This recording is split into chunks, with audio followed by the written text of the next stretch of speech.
They don't even understand, but. Yeah, I'm in Washington. I have my heater on too. Oh, there you go. Right. Good morning, everyone. Welcome in.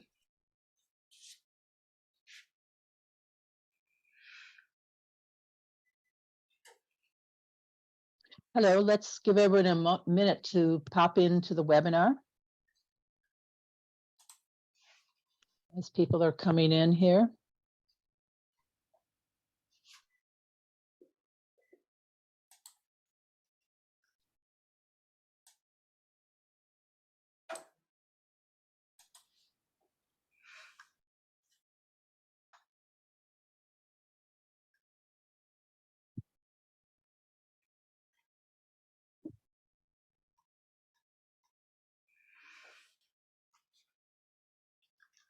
Okay, I can't see the participant list here, so if I'm assuming people are coming in.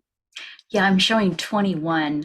I clicked Okay. on, yeah, the participant and over to attendees. And so we've got 22 now. Okay. So we'll wait just a bit more, making sure everybody can get in here on Zoom.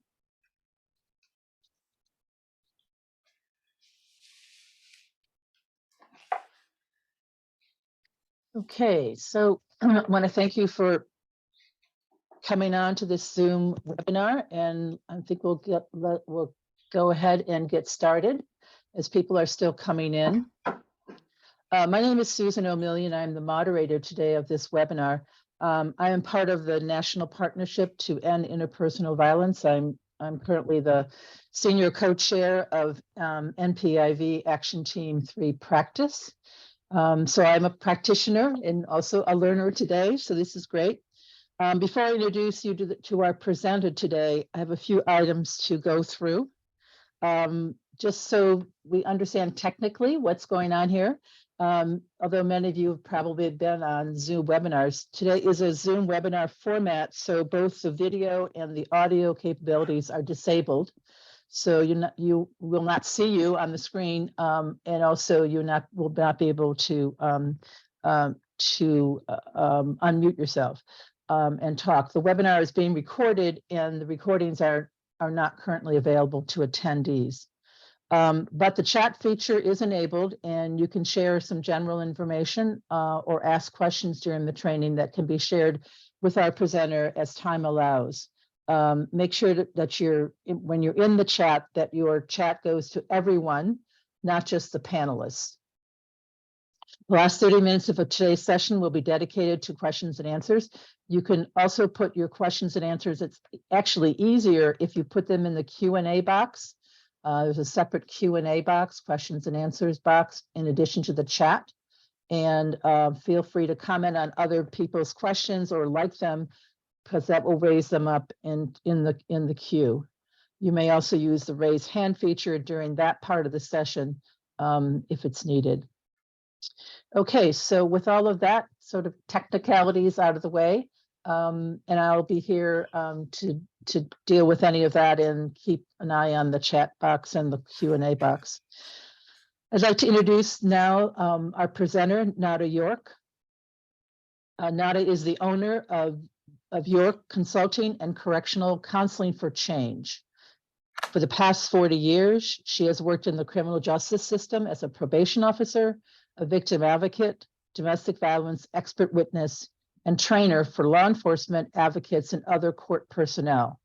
Ms. York implemented the first certified batterer intervention program in a California maximum security prison in 2007. Her research results from the prison program and subsequent community programs have been both published in the Journal of Offender Rehabilitation. She created Another Way, Choosing to Change, in both men's and women's editions, with a Spanish and adolescent version pending publication. Ms. York provides training for BIP, Batterer Intervention Program, facilitators worldwide, and has spoken to national and international audiences about the value of working with perpetrators to stop the intergenerational intergenerational cycle of domestic violence. So what I want to do before she starts her presentation is just share some information about the National Partnership to End Interpersonal Violence, which we call NPIV for short. NPIV is a entity of 200 plus organizations locally, nationally, regionally, and internationally. NPIV has an open invitation and people are welcome to join at any time throughout the year. We have 5 different action teams that members can participate in, and we also host an annual think tank, usually in the fall.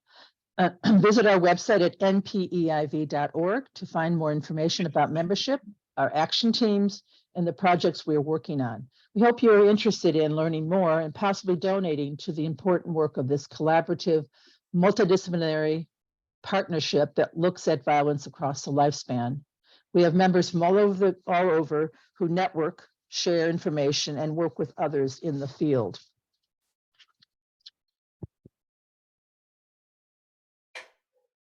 This webinar is part of a certificate program in tandem with the Handbook of Interpersonal Violence Across the Lifespan.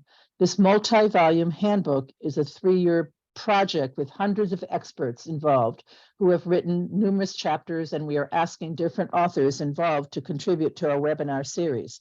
The handbook is now in print and available to purchase from Springer Publication and Amazon. Each webinar that NPIV hosts allows people to earn credit hours towards the NPIV certificate. Participants who have successfully completed 8 hours of approved NPIV webinar trainings are able to obtain a certificate. Visit our website, once again, npiv.org, upcoming webinars and trainings for more information. Save the date and join us for the annual. These are upcoming events. Save the date and join us for the annual next NPIV think tank. And here's the date, actually, Saturday, August 26, 2023. For more information, you can email npiv@ivatcenters.org. I'll pop the email in the chat before the end of the presentation. Okay, with all that being said, I will now turn this over to our presenter and get started on the topic of today, addressing attachment issues to increase engagement in abuser prevention programs.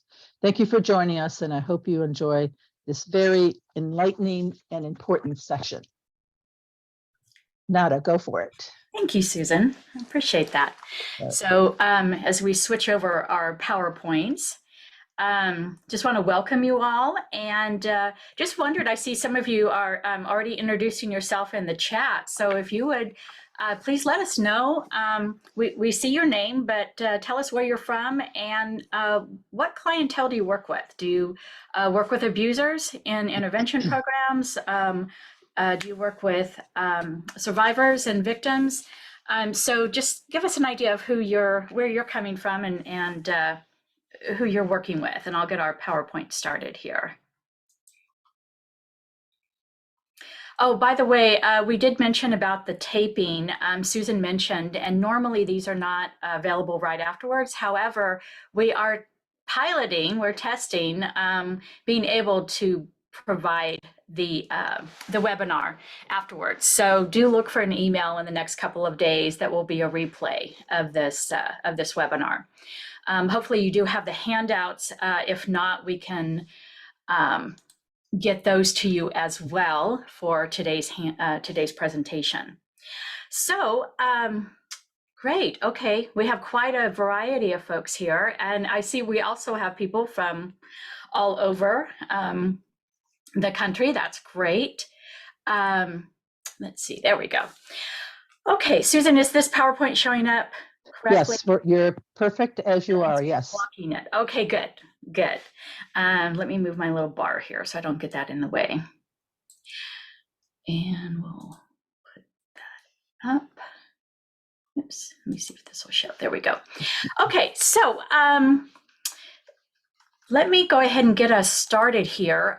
Today's focus is we're going to be looking at the attachment styles of our clients and the attachment needs of our clients and program practices that will help us create a secure base for the clients. So for the next 90 minutes, we're going to unpack this material.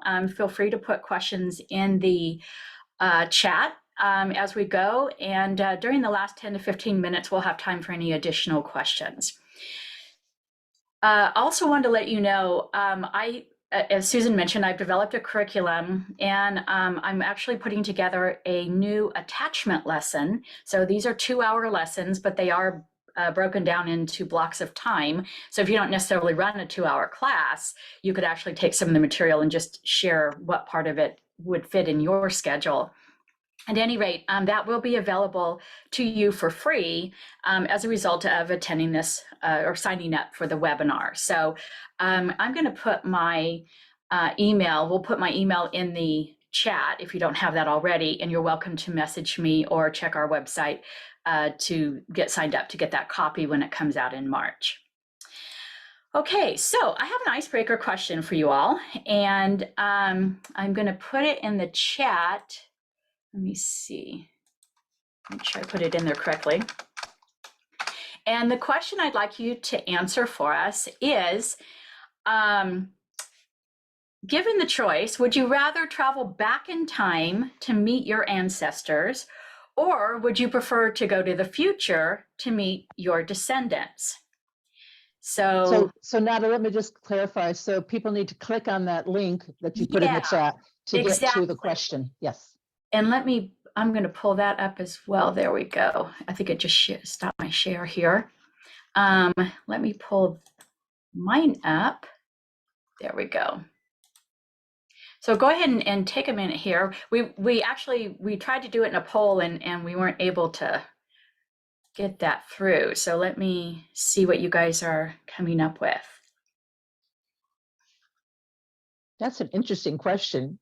Nada, Yeah. thinking about it. I know, as we think about, I know for me, I'd like to go to the future because I'd like to be able to see the impact of the work I've done. So as I look at the screen, I don't know.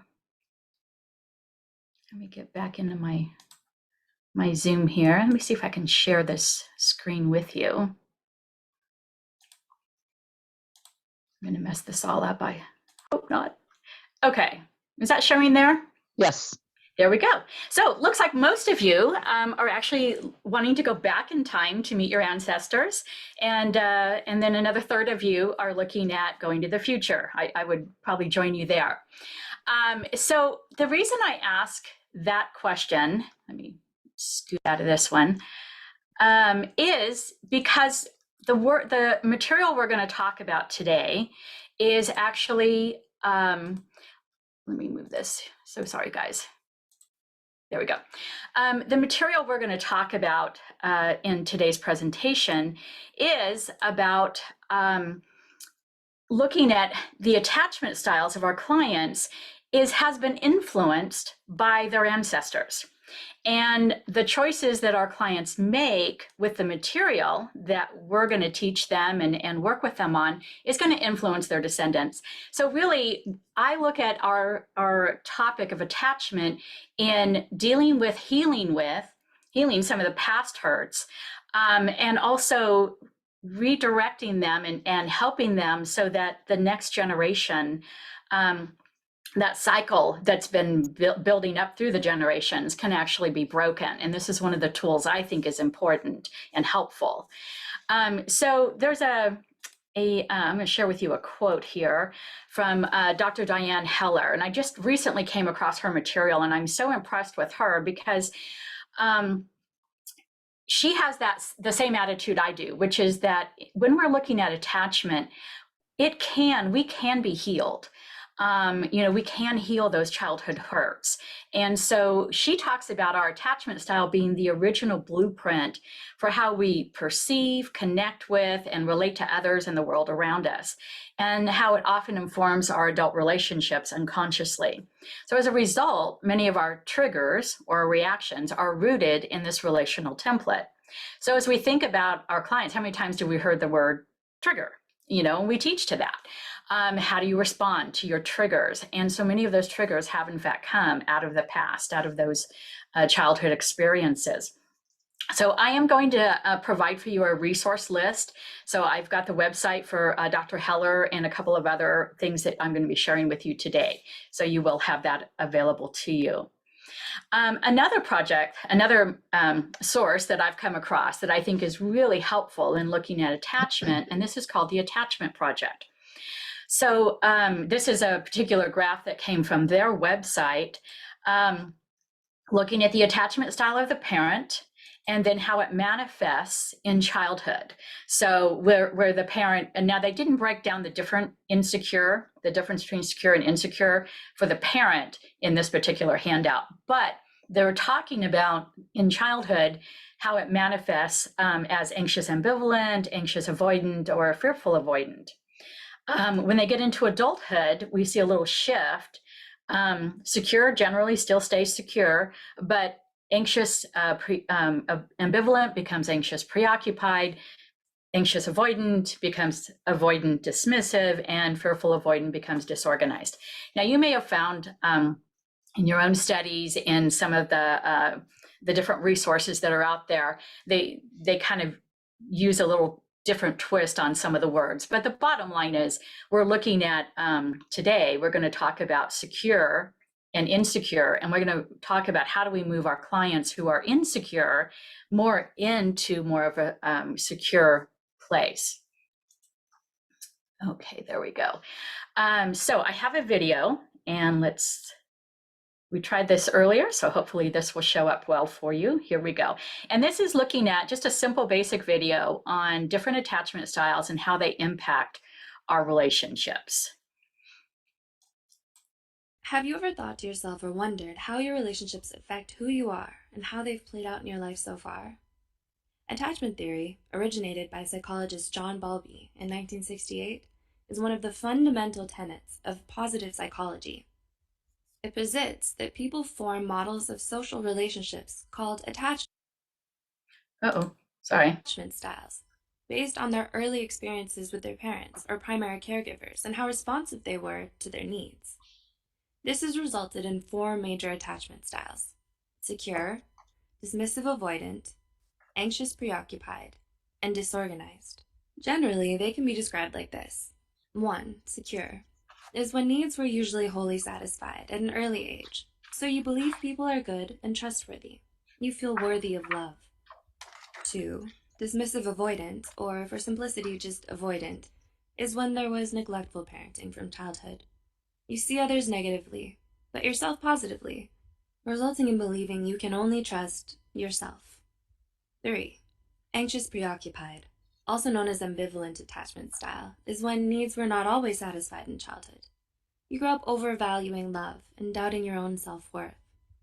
4. Disorganized is found when the child is raised in an abusive, traumatic, and chaotic home environment. Individuals with this style are believed to be extremely traumatized, emotionally numb, and have no sense of safety or security anywhere. It's also called insecure attachment. So with that said, let's dive deeper and talk about the 6 ways your attachment style affects your life. 1. Your relationships. Insecure attachment style people have a hard time forming and maintaining meaningful relationships, since they tend to recreate unhealthy patterns from childhood into adulthood. It's generally human nature to seek out the familiar, even if it is negative, because familiar equates to comfort. Avoidants are hesitant to get close to people and have trouble with long-term commitment due to their strong fears of abandonment. They keep their partner somewhat distant so that they can leave before they're left. Conversely, people who've had an anxious, resistant attachment style are desperate for love and intimacy. They hold tight to their partners and are dependent, clingy, and insecure.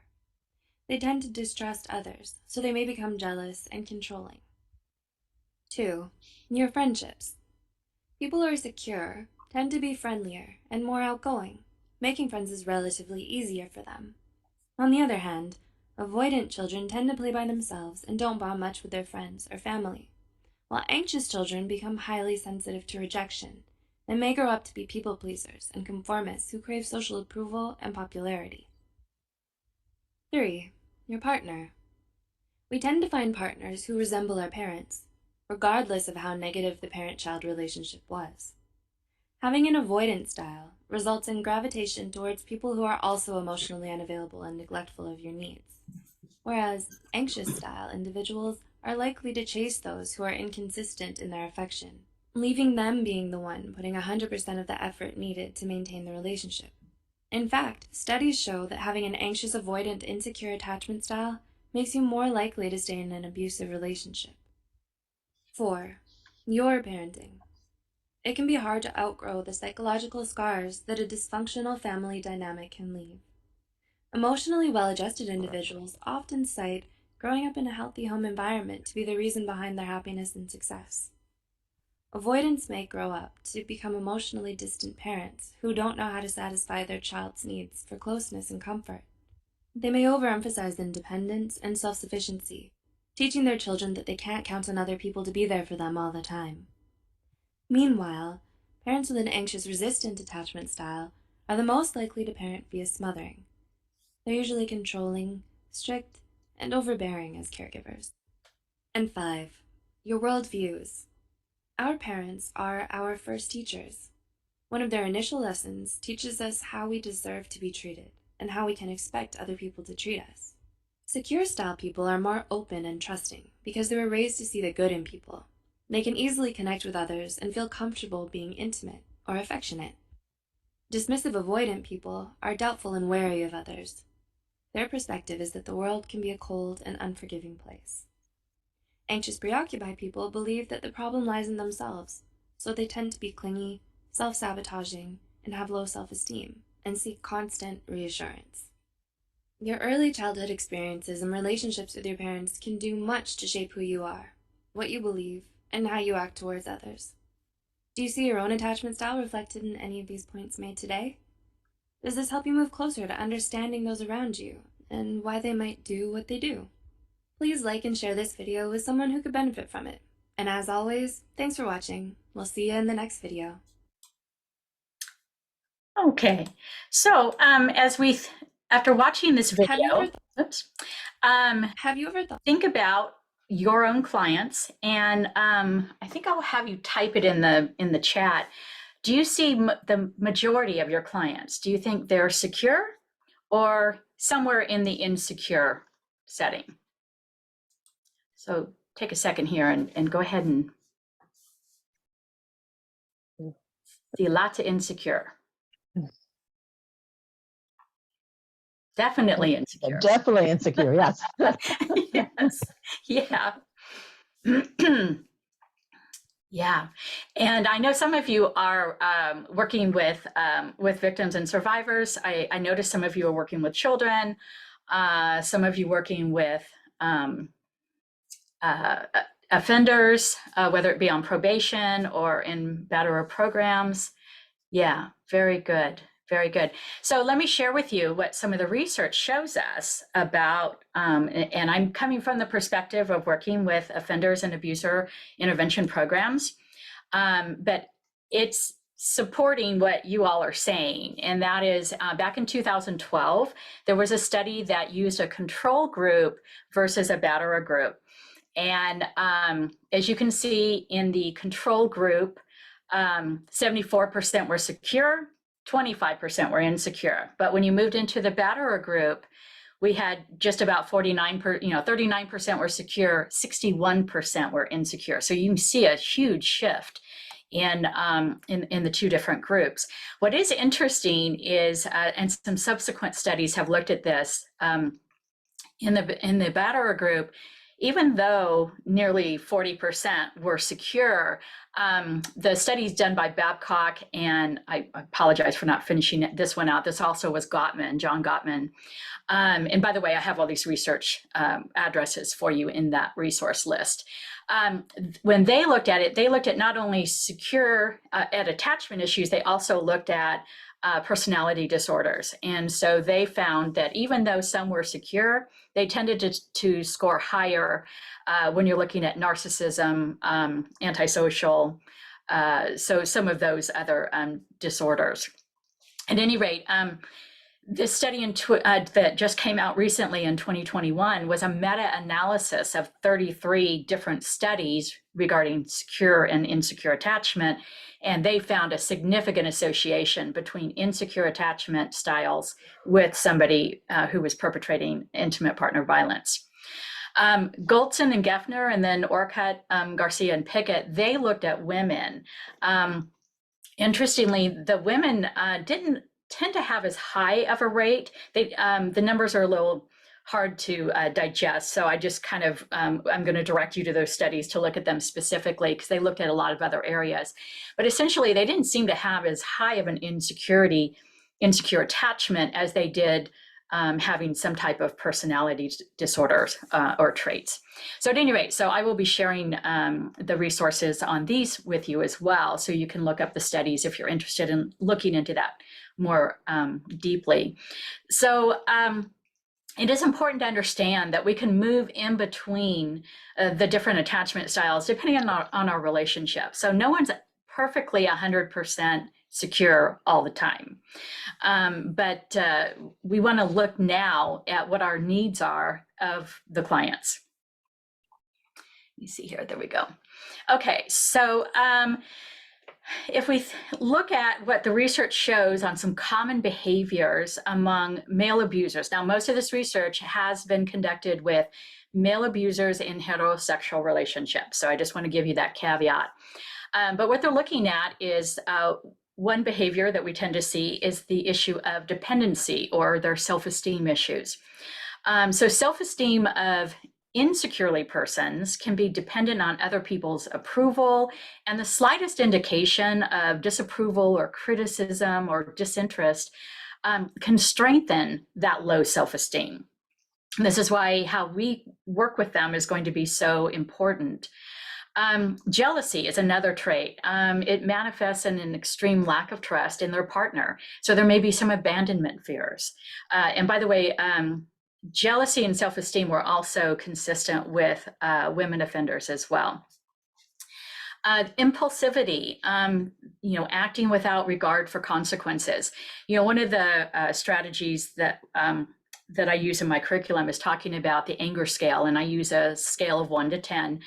And from 1 to 5 is the intellectual side of your brain, the side that you can generally make decisions.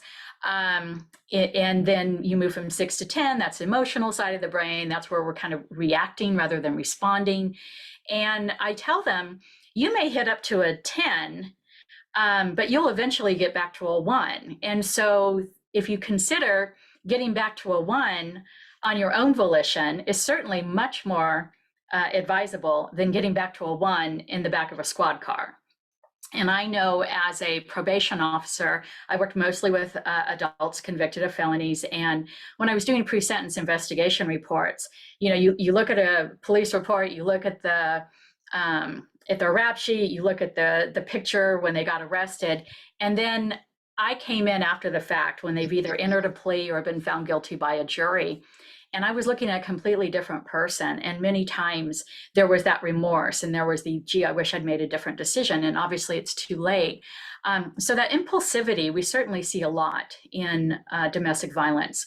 When I was a victim advocate working domestic violence homicides, there were so many times where the defendant actually called the police. He was still sitting there with the murder weapon in his hands. It occurred to me that I don't think he woke up that morning thinking, today's the day I'm going to kill my partner, orphan my children, and go to jail for the rest of my life. So many times we see that impulsivity really escalating up the scale. And then another behavior that's pretty consistent is a lack of empathy or emotional intelligence deficits. That ability to regulate their own emotions or read other people's emotions accurately. So do you all see Is that something, some of those behaviors that you see in your clients that you're working with, especially with the abuser population? Yeah, absolutely. And you know, they may not have all of those, but my experience has been most of them struggle with most of those. So the outcome is insufficient coping skills, inadequate social skills, and substance misuse. And so we tend to see, we know with alcohol and drugs, that tends to be present in well over 50% of domestic violence incidents. When DOJ did a study on domestic violence homicides, they found alcohol or drugs, and mostly alcohol actually, present in over 70% of those domestic violence homicides, whether it was the defendant or both the defendant and the victim. So, you know, this is what happens to our clients when they're dealing with that insecure attachment. These can be some of the outcomes. So let's look at the signs of secure attachment. So when we think about secure attachment, we want to look at, I look at this as kind of our roadmap to success. If we can move them from that last slide into these behaviors, then I think we're going to see a reduction in their abuse. And certainly, as we're helping move them here, it hopefully is increasing their retention and engagement in the class. So one of the things we want them to be able to have as a sign of secure attachment is the ability to seek and exhibit emotional closeness to others. You know, how many times do we hear from clients, I don't get close to anybody because they set me off. Being warm and straightforward with others and able to open up about their feelings. Being aware of their own emotions so that they can easily express them. You know, so many times when I first start talking about anger and I ask, what does your body tell you when you're upset, when you're angry? And it's amazing how many are just not in tune at all with their own body, much less their own emotions and what they're feeling. We use an iceberg example for anger. The top of the iceberg is the anger. That's what you see. But underneath are the primary emotions, things such as jealousy or insecurity, embarrassment, you know, those kind of emotions. A lot of them are just not in touch with, so it just comes out in anger. Being able to accept criticism without significant distress and to observe and evaluate their own skills and qualities would be another sign of secure attachment. Possessing good reflection skills and able to understand the consequences of their behavior in social contexts. Having a positive view on relationships. And I'm sure you have clients who say, oh, I'm never getting in another relationship. You know, they see relationship as a negative because of their experiences, not realizing that they actually can be in the driver's seat to decide to be able to actually have a positive, healthy relationship. And then being able to balance their emotions between the extremes of feeling too much or too little. So we have some that John Gottman breaks them into, as far as typology, he looks at cobras and pit bulls. The pit bulls tend to have extremes of feeling too much. You know, they're too emotionally and explosive. And then you have a cobra who's not showing any emotion or response. So at any rate, so when we're talking about secure attachment, now I will say that this workshop is not going to talk about how to treat the client's insecure attachment. That's another training. But I do believe that we can create a secure base for our clients that will help them achieve some of these qualities and hopefully help us increase the engagement and hopefully create that environment an opportunity for not only short-term, but long-term cessation of violence. So as we're measuring, as we're looking at where we're headed, our roadmap, if you will, this is kind of where we would like to see the clients get to in these regards. So how do we do that? Well, one of the ways is to foster a secure base. And so we want to be able to help our clients develop a healthy, secure attachment. So wouldn't it make sense then that we would want to create an environment where this can happen? So let me ask you, let me see here. Yeah, this is perfect. Let me move back to this slide. If you think about these 7 qualities, how many of these do you think your clients are currently already expressing when they come in the door to your program? How many do you think? Maybe most of them have this one or have that one. Oh, okay, we've got none. Yeah, that was kind of my some of my experience too. Yeah, maybe 1 or 2. Yeah, 0 to 1. So as obviously, as we're looking at this, we realize that a lot of our clients do come in with a deficit in what would be signs of secure attachment. But I will say that, as of course, most of my work has been with 52-week programs, and so we tend to have more time to really be able to unpack a lot of this material. Alice LaViolette has often said, I think 52 weeks is just the starting point. We should be looking at 18 months or so. I see some of my colleagues are on the call and or on this webinar. So Alfredo, Melissa, and so I know we've talked about, and they're putting together what we call an alumni group, being able to have a forum where once they finish the program, they're actually able to move into more of a support system, if you will. We see this working in AA and NA. That's been around for a long time. So there are certainly avenues that I think we can continue to work on to be able to help move our clients into this secure attachment. But I will say that based on the 52-week program, the one study that was just published that Susan mentioned, by the way, if you want a copy of that, be sure and email me. In fact, I keep saying that. Let me put my email in the chat. So you're welcome to email me if you want the study.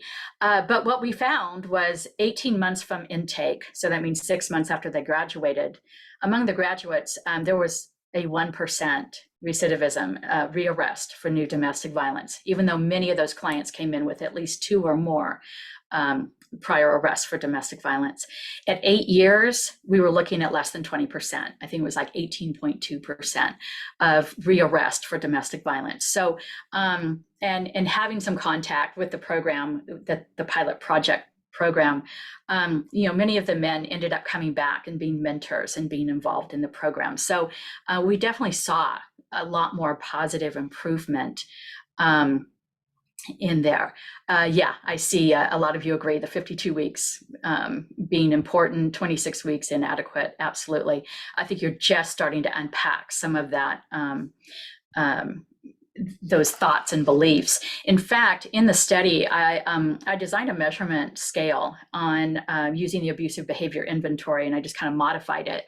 And what I found was in the prison program, we actually saw some statistical significance in their reductions of denial, acceptance of responsibility for what they had done.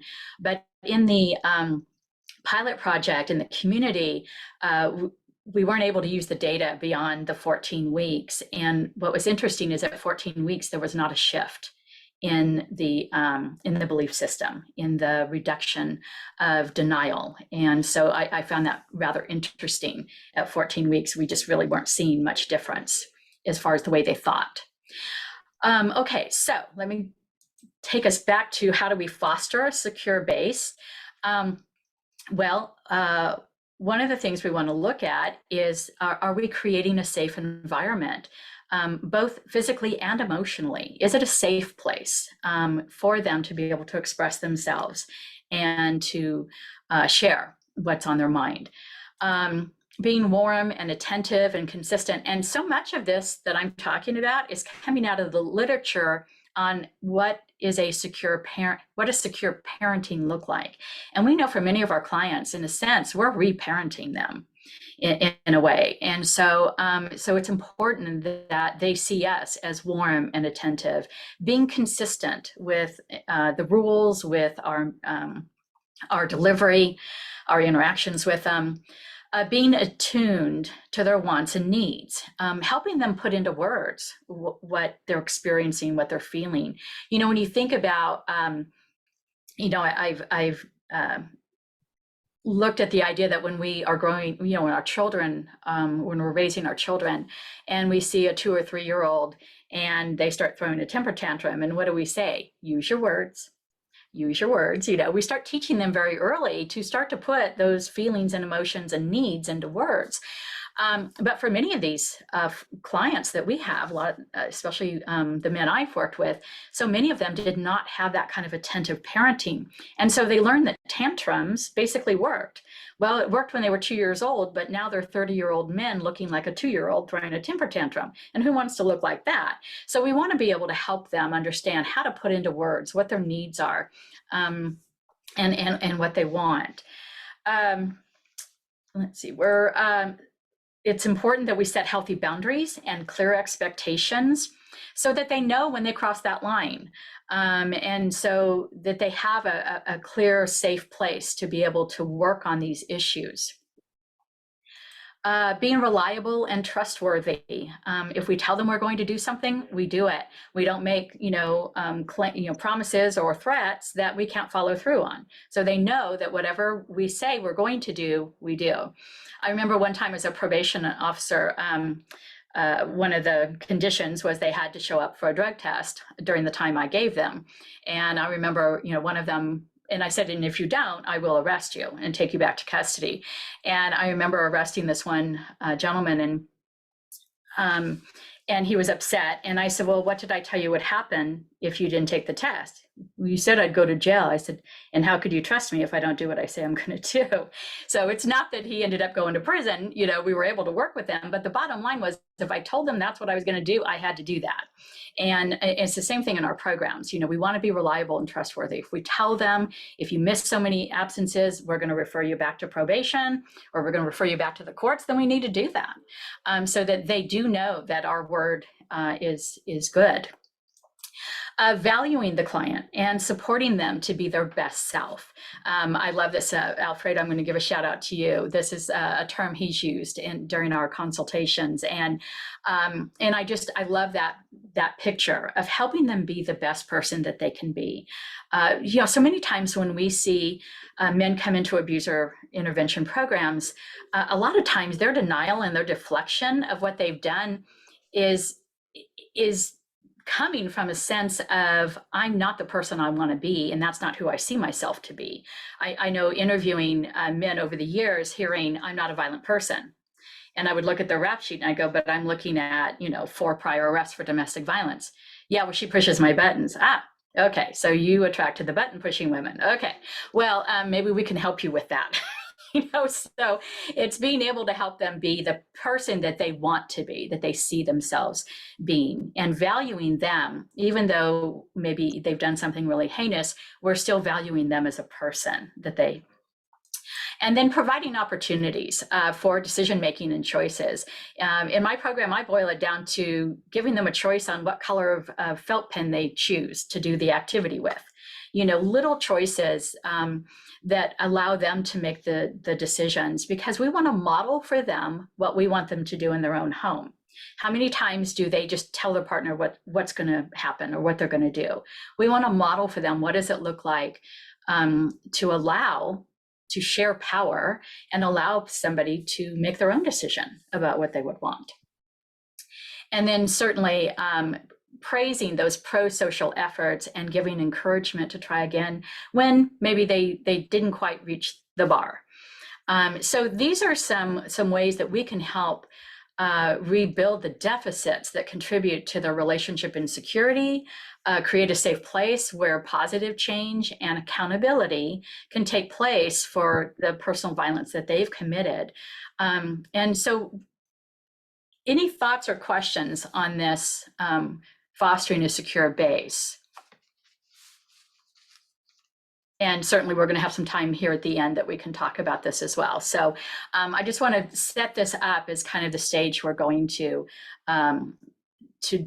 question ourselves, are we doing this within our own group processes? So let's talk about some of the specific attachment styles. Hannah, you asked about the scale I developed. Absolutely. So please email me, and I'd love to talk with you about that and see if there's something that you could use in your program. Thank you. Thanks, Susan. Okay, so helping someone with anxious style. So a few things is recognizing the fear of abandonment. When the acronym, I put that in capitals because oftentimes we've used it as an acronym. Fear of abandonment, fear standing for false expectations appearing real. So just last night we were doing a group on self-talk. You know, what do we tell ourselves, and giving them a scenario of you know, you walk in the room and you see your partner talking to, you know, their ex, you know, boyfriend, girlfriend, and what do you tell yourself? And because what you tell yourself is going to influence how you feel, and it's going to influence what you're going to do. And so we want them to recognize, did I get all the facts of the information before reacting? Identifying their true feelings and needs. So with somebody with an anxious style of attachment, all they see is the anger, and not being able to understand or express what they're truly feeling. Like, I'm feeling insecure, I'm feeling jealous. I need to know that my partner is committed to our relationship. You know, these kind of things that show up in somebody with an anxious style. Learning to self-regulation strategies, and this really is kind of across the board. Learning to be self-reliant, so not dependent on their partner for the way they feel or what they're going to do, but having that autonomy within themselves. Even if my partner does this behavior, I'm still going to react and respond in a way that is healthy. And so, you know, we want to move them to, you have the power to be able to make those choices. One of the things that we find with somebody with anxious style is they tend to kind of be venters, you know, and so we want to teach them. And then, you know, they vent and then people aren't listening, or they're preoccupied with something else. And so, especially it can happen with us, they come in and just want to vent all over the place. And it's like, we're in the middle of trying to set up a group or dealing with other situations. So we want to help them learn to check in with the person to see if that person has the time and energy to support you, rather than just expecting that they're just going to drop everything and take care of your needs. Learning to listen to others. We actually do some listening exercises and talk about the value of listening. I talk about listen for the message, not just the words. And that means you've got to read the body language. You need to look at, you know, the context, etc., rather than just hearing the words. I want them to actually learn how to listen. One of my colleagues called it listening with your eyes. They definitely need to work on healing those childhood hurts, because those transfer into their adult relationships. And oftentimes they kind of punish their partner for something that happened, you know, as a child. I've used the example of, you know, maybe you had a parent who had a drug or alcohol problem, and you had all these important events, you know, maybe you were getting the award at school for, you know, good citizen or something, and your parents didn't show up because they were passed out at home. So all of a sudden now fast forward into, and that happened all the time. And so now you fast forward into adulthood, you're in a relationship and you're getting an award at your work party, and your partner is late to get there because she got off work late or something happened, you know, and all of a sudden you unload on her because that, to you, that's the 100th time it's happened. But to her, it's only the first time she's done it. So recognizing when you're carrying over those childhood hurts and basically holding your partner accountable to heal that. Dr. Heller talks about you marry your issues, I think is how she phrased it. And we see that a lot in our clients. Creating good boundaries. We want them, not only are we going to model what a good boundary looks like, but we also want to help them create good boundaries. So look at the materials you're using. Are you helping them learn what it means to create a good boundary? You know, in certain homes or environments, there's a reason we have fences. There's a reason we have guardrails on certain parts of the roadways, especially when you're going around some sharp curves. It's always a little comforting to know there's a guardrail there in case you make a little slip. So these are things that are specific that we might look at when we're dealing with someone who's anxious. Now I will say, and you guys would probably agree, that in most of your groups you have a mixture. Not everybody who's in a abuser intervention has an anxious style. We may have some that come in that have avoidant style. And so when we're looking at helping them, we want to help them learn how to name their feelings, especially those under anger. So just as we did with the anxious attachment, recognizing their feelings, oftentimes with the avoidant, it's also learning to name those, recognize that anger is not the end all be all emotion. I have a video clip that we watch where this man uses he calls them Mr. and Mrs. mugs, and it's 2 root beer mugs. One's filled with blue beads, one's filled with pink beads. And he talks about, they're in a relationship and they, have their first big bump, and beads, of course, go flying everywhere. And he says, and Mr. Muggs thinks that the blue beads come out because Mrs. Muggs keeps bumping him. But the truth is the blue beads come out because that's what's in there.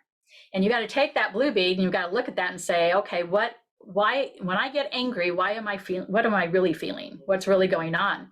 And so in our groups, we give the men a bag of blue beads, and that becomes their visual for them to be able to think about, when I get angry, what's really going on? What is the feeling underneath that anger? What's my blue bead? In our pilot group, one of the men, when at the end, we kind of asked what's changed and what's different, et cetera. And one of them shared that he had a vase with blue beads on his dining room, on his living room table, to always remind him to think about, I tell them to take their bag and put it in the bathroom, put it in their car, wherever, they have a place to think about what's going on. And so there's different ways we can show them how to think about and learn how to name those feelings. Learn to identify and express their needs respectfully. We want them to understand you have needs and it's okay, and that's good. We all have needs, but are you expressing them respectfully, or are you controlling your partner to get your needs met? Learn to recognize stonewalling or avoidant behaviors to conflict. And so I'll tack this one on. Respectfully taking a time out, but they need to identify when they're coming back, not disappearing. For the avoidance style, they're the ones who can take a time out just fine, and then they come back and ignore their partner, like, okay, everything's over with now, I'm done. Or just not even coming back to deal with this situation. Had one gentleman last night say that he was mad for 3 days, and I said, well, then we've got a goal to work on to get you from 3 days down to 30 minutes. And hopefully less than that. But right now we're just going to move them to a more tangible goal. So stonewalling is something that I use a video by Dr. John Gottman, and he talks about the 4 horsemen of the apocalypse. And stonewalling is definitely one that will lead to a dissolution of the relationship in almost every case. So it's a very powerful behavior, and we want to help them understand they can protect themselves without building up a huge wall between them and their partner. Because so many of them have children, so what are they modeling for their children on how to handle conflict? Obviously, not a positive thing. Practice engagement behaviors with their partner. So learning how to communicate, learning how to express, this is what I was feeling, this is what I'm going to do differently. One of the things we talk about, the difference between a timeout and taking off. So many times we see our clients will use the timeout as another way of controlling their partner. So we teach taking the difference between a timeout and taking off. So taking off is childish and spontaneous. A timeout is adult. It's recognizing that, it's planned ahead of time. You've already given a contract to your partner that says, this is where I'm going to go during my timeout. This is what I'm going to do. And I'm going to, think about what my role was in this situation. And I'm going to come back so we can re-engage. And so we want to teach them sometimes that roadmap. Remember I talked about, going back in the past, our ancestors have influenced our behaviors. If you never saw positive engagement in your own home, how would you know how to do that in your own relationships? So we want to teach them new behaviors that not only benefit the current relationship, but also benefit their children who are watching. Okay, so these are kind of the two of the styles, and then the last one is helping someone with disorganized style, which is oftentimes a blend. So we want to look at, in addition to the other issues that we've just talked about. So many times, somebody with disorganized style of attachment has some previous traumas and losses that really have become a pattern that are contributing to their aggression and their violence. For example, I have a couple of lessons that think about what lessons you have that come to mind that maybe help them deal with trauma and loss. Dealing with their prior trauma and loss is not excusing their abusive behavior, but it is helping them understand kind of the foundation that some of that was built on. And we're going to go in and kind of rebuild some of that foundation. So things like, I have two lessons that deal specifically with trauma and grief and loss.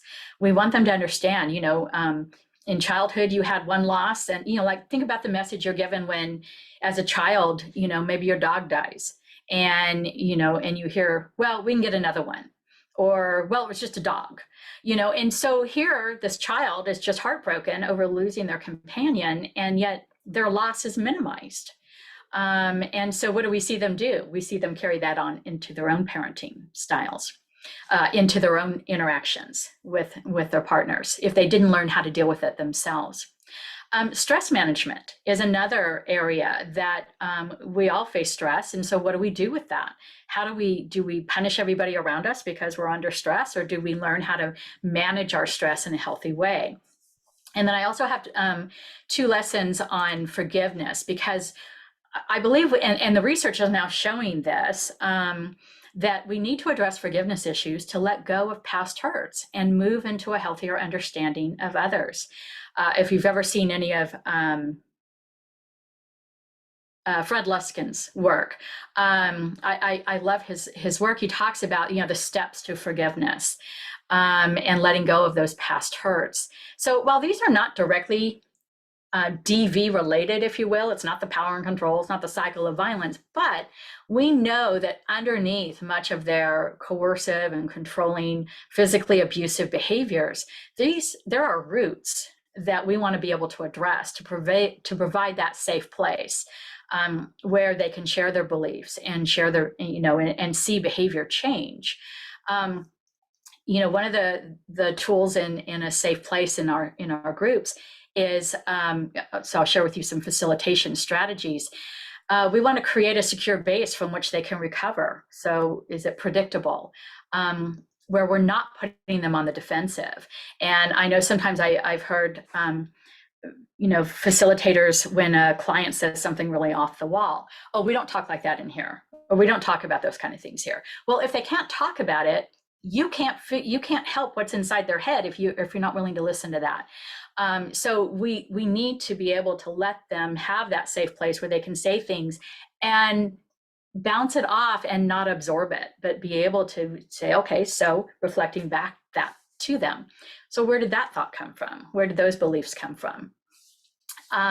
We want to promote that physical and psychological security. So are they seen and known? Being a valued participant in the process. So being able to acknowledge, just saying hello to each one as they come in the door. We're so glad you're here. If they happen to miss a group, calling and saying, we missed you in group last night. Is everything okay? Being able to show that they have value.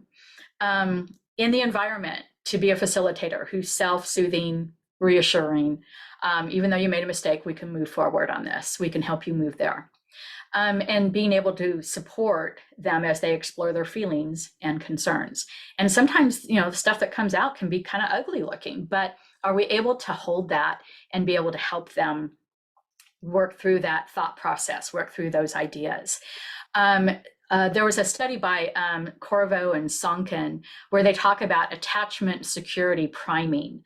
And so sometimes to get them thinking about what a healthy attachment might look like is thinking about or writing about persons with whom they felt secure or who came to their aid.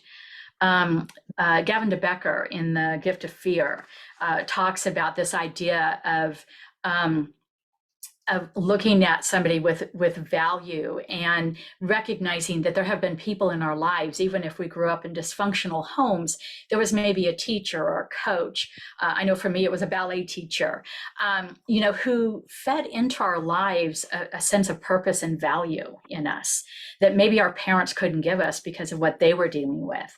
And so we can step into that role and be that person who is safe and supportive for them.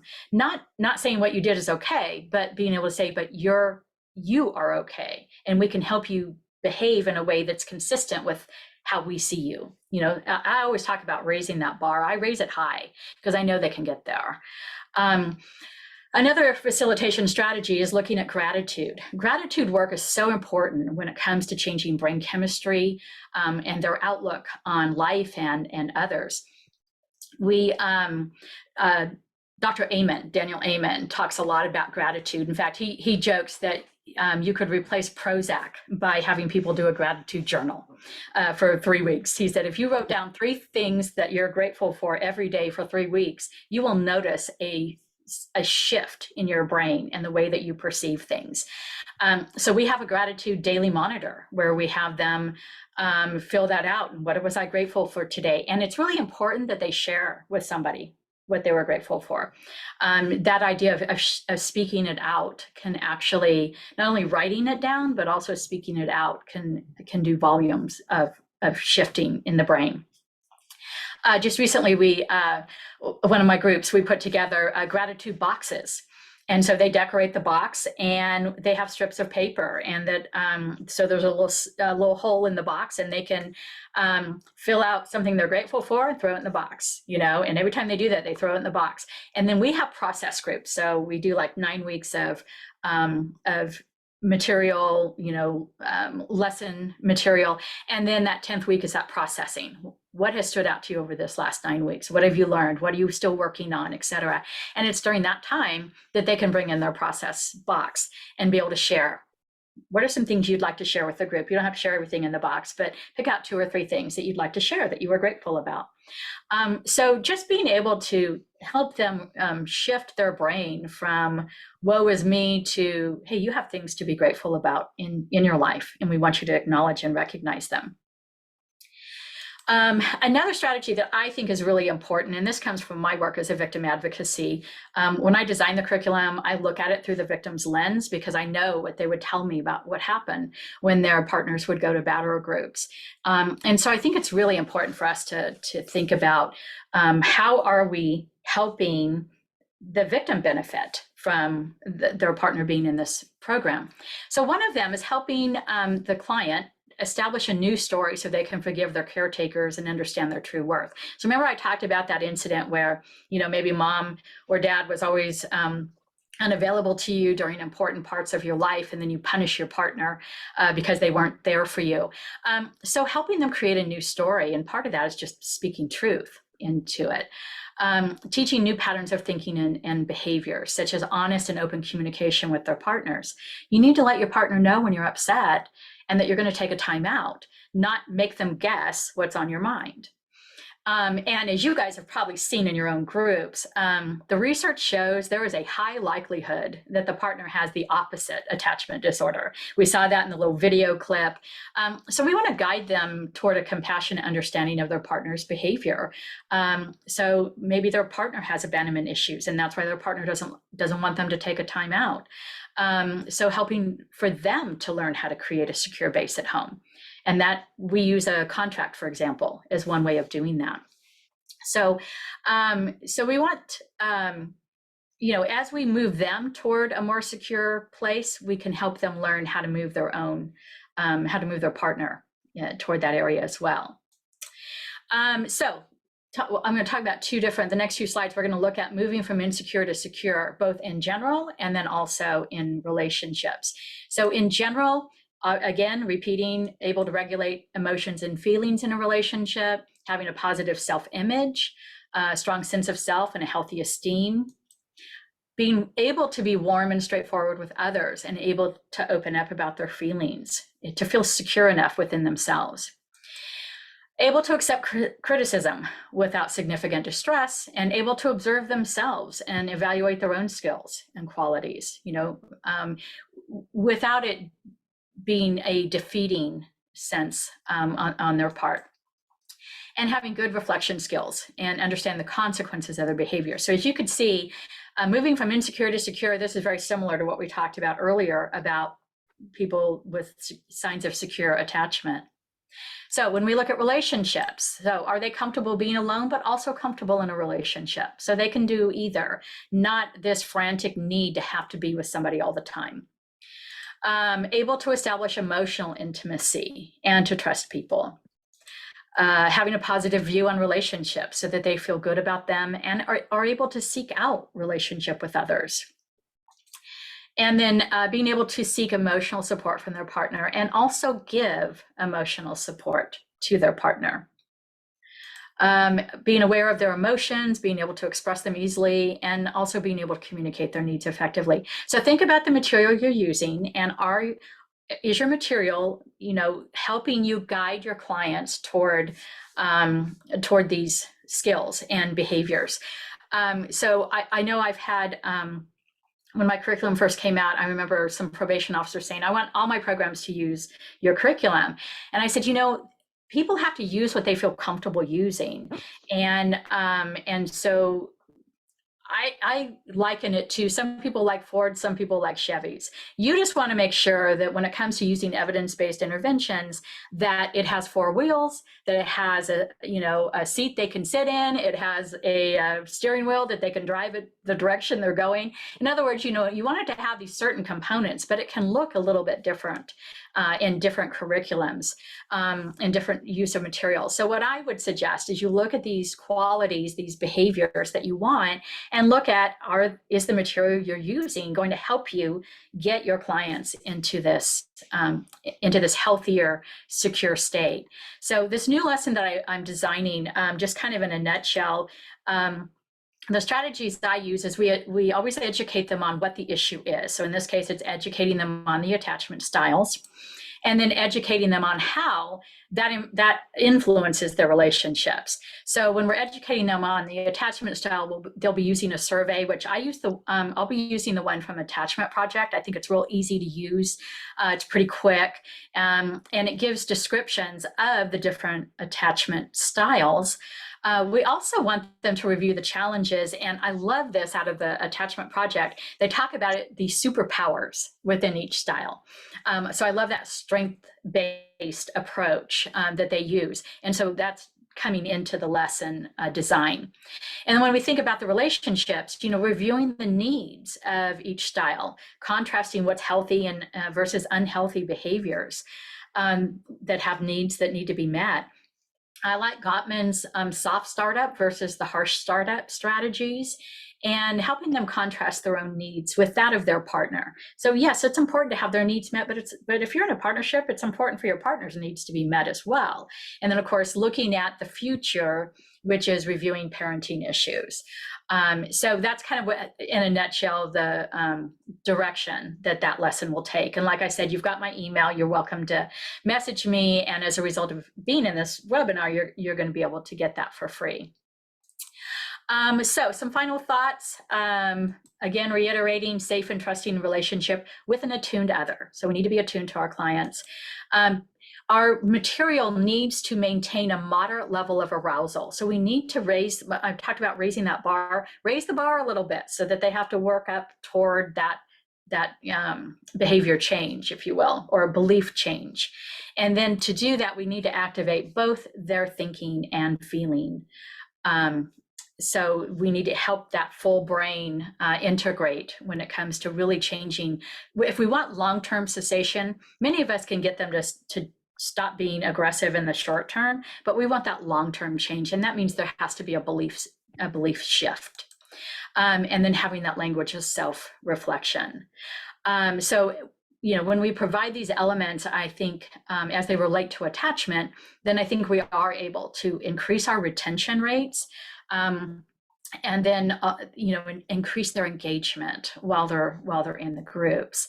So I've shared a lot of material with you. And so hopefully, if anybody has some questions, let me turn off the PowerPoint here and we'll just entertain whatever questions we can help with.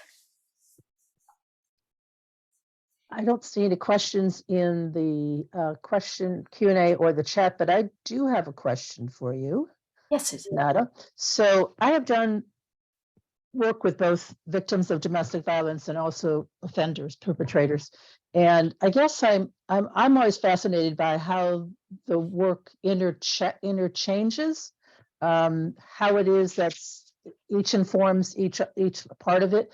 And particularly when I've done groups with male offenders, many of them will talk about the relationship or the women that they're with having all these problems.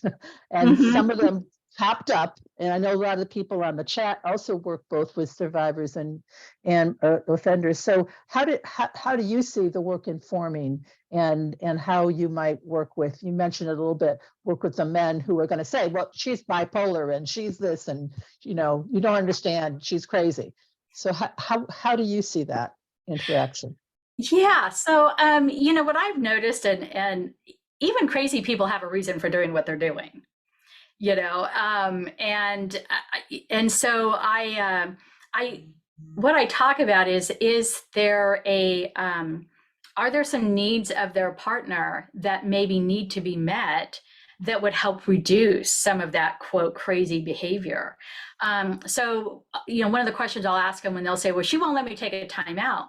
Well, tell me, what did a timeout look like in the past? Has that been a win for her, or has that been a losing operation for her? In other words, you went out and slept with your ex-girlfriend, or you went out and got loaded and came back, and beat her up more, or you went and talked to your mother who said, I told you not to, be with that person.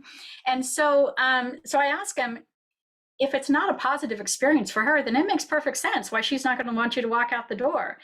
When you do walk out the door, do you not come back and engage with her? And so, I kind of challenge what their role is in that conflict.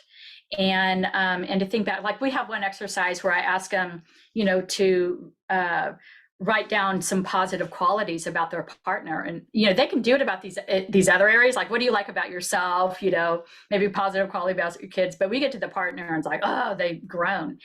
And I said, there was something positive about them when you first got with them, and if you can't see that right now because the relationship has gotten so toxic, tell me how their mother might describe them. Or how your children might describe them.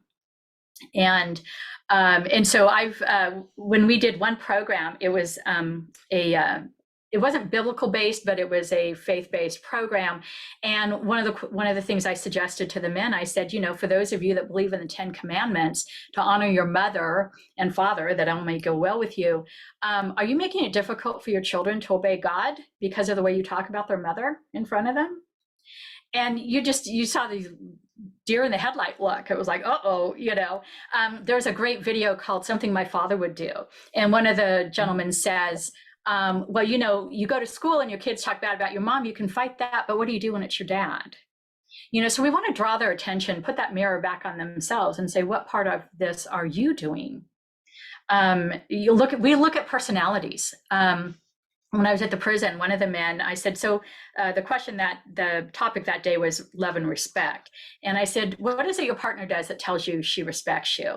And I start, writing on the board, and he's like, obey. And I'm like, writing obey. And it's like, she's organized. And we had just done the personality test. And I turned around and I said, just use the name Smith. Mr. Smith, what personality was your partner? I said, that sanguine. I said, the otter, the sanguine. He said, yeah. I said, Mr. Jones, you're sanguine. Are you organized? Are you structured? He says, no. And I said, let me just tell you, I said, Mr. Smith, you and I are very similar. We're the beavers. We're the ones who are always organized, every duck in a row. Does your wife do this in order for you to love her? Because if she doesn't mold into your image, then you're not going to love her. Because I guarantee you got together with her because she was fun and spontaneous. And he just was like, oh my gosh. And so at the end of the program, one of his comments was, thank you for helping me be a better man and a better husband to my wife. Because he began to realize, that some of her behavior that he viewed as negative was actually the way she's wired. And that, you know, in the beginning, that was very, very attractive, but it was as time went on that he wanted her to, and that was because he had to deal with his own stuff. Does that help kind of talk about that? Yeah, I think that's a real the dichotomy of trying to figure out because there are two people that are wounded in this situation and they're trying to deal with it. And he has this course that she's not having access to in some cases. Exactly. I have worked in programs where the women actually have women whose husbands or partners are in the offender program have their own separate support group. And that was really informative because they started learning from their own point of view what a timeout should look like, not Yes. from him coming home and telling her what the timeout is, and then he weaponizes it and she figures it out, but she can't figure out why they're making him do this, you know, kind of thing. You're exactly right. That actually has been, we're putting together some videos so that the partners can actually watch the video, and I mean, they can watch it together too, but it's just so she can see this is some of the strategies that we're teaching in this particular curriculum. Here's some of the terminology, et cetera. And I've said exactly what you're saying. We're on the same page there. I've told them, you have been here for two hours, being, you know, given all kinds of material, getting an opportunity to be supported, et cetera. Your partner's home taking care of the house, taking care of the kids, doing whatever needs to be done, and has not had access to this. So sometimes we talk about how they can go home and communicate to their partner what they've been learning. I had one gentleman who took his binder home every night, went over it with his wife, and actually had a friend in the apartment complex who was going to another program who felt like he wasn't learning anything, but he loved what this guy was learning. So he'd be there on the doorstep as well. It's like, I want to be part of this. And so he was actually teaching somebody else what he was learning. And I tell them, you're not going to know enough to teach it, but you can share what you're being exposed to and what you're going to try to work on. And I think most of the partners I've seen can do this. Okay, we've got a couple of questions here. Oh, great. There's one in the chat there, more about help us advocate for minimum 52-week program mandate for Kentucky. Well, yeah, there's something we can work on, Nada. I would love to do that. And would invite you to join the membership here with MPIV, be part of our training. I'm co-chair of the Action Team 2, which is on training and mentoring. So by all means, would love to hear from you. Yeah, so there's a couple of questions in the Q&A that I just lost track of. Let's see if I can get back to it. Oops, it's not letting me do that. You know, I see one that wants to know where to get the curriculum. Yes, where the curriculum is. Yeah, I'm going to give you our website. If I can spell it. Oh, there it is. And or you can email me. And if you go through the publisher, you get a 20% discount. So that would be one. In fact, I'm doing a training on. The first fidelity training is coming up in March. It'll be March 10th and 17th. It's a 16-hour course, and we're actually going to dive into the curriculum. What are the components? What are the principles of the program? What are some strategies so that by the time you're done with that, you should be able to effectively facilitate the male or the female versions of the program. Okay, two other questions. One is, what are some suggestions to deal with a Mr. Know-it-all who wants to constantly challenge curriculum or belief system change? Client who disrupts the group by asking these questions. Yeah, aren't they fun? They make you earn your money, right? Yep. Okay, so boy, that's a really good one. I wish we had a training environment here where we could get some input from others, because I know there's such a wealth of experience here on the call. But just my 2 cents, when they're challenging the curriculum, you know, sometimes I ask them, well, what have you tried that is working for you? You know, we're moving toward healthy relationships, and how would you define a healthy relationship? And what is it, you know, that you would want to work on, that you think would be helpful for you? You know, I know I've had, we had one group, and I remember I would go around doing takeaways, and this guy, was his very first group, and I said, what, you know, what is your takeaway? And he said, nothing. I said, was there anything we talked about that was helpful? No, nothing. And he was just so resistant, and I was sincere. I just looked at him and I said, I am so sorry. I have obviously wasted 2 hours of your time. I apologize. Maybe we could talk after group and see if maybe there's, another program you could go to that might be a better fit for you. And I think he'd never been talked to like that. And this was a prison program, by the way. It was a parolee program. They were coming out of custody. So anyway, he just went, well, that anger scale thing, that was kind of, I said, really, the scale, the 1 to 10 things. Yeah, that was kind of helpful. I said, oh, good. I'm so glad. I said, thank you, because I would really feel bad if I wasted your time. And so just that humility and just being able to say, hey, I'm not here to waste your time. I want you to get something out of this. What would be helpful for you? Because you are here. So let's not waste your time. And surprisingly, he became one of my strongest followers. He followed me into the community program when he left the prison program. And, so yeah, they're a challenge, but I think that's one strategy I've used. So I hope that helps. And I think that there are probably other guys in the group who are thinking the same thing. They haven't had the audacity to ask it. So you really are dealing with a group issue rather than just an individual issue. Yeah. There's another question here. Thank you for providing this excellent content, which I agree with. Have you facilitated a support group / mentorship program for participants who completed the program? If so, what was the format and what were the results? Yeah, great question. And Cynthia, I know you, so Yes. but I'll just invite everybody. If you get in touch with me, we have several people using my curriculum that are now moving into that kind of mentorship support group, alumni group, if you will. And so we're putting together some ideas. One of the programs is using a format where they actually kind of have a board of directors. And so there's some of those key leaders that are helping design that. So to answer your question, is it going right now? No. But is it in the works? Is it beginning to gel? Absolutely. And so if you'd like to be part of that, that would be great. I'm also in contact with some different researchers, Julia Babcock and Christopher Hall and some others that I've reached out to really see how can we design some measurement scales so that we can see if what we're doing is working. I'm sure all of you are, we're kind of in the same boat. Why would we do something that doesn't have any tangible results or benefit? And I know when I did the prison program, I told the men, I said, kudos to you for having the courage to come to this group and participate, because I was doing research. And I said, because I will continue doing this work, since, you could have blown me off and I'd go find something else to do.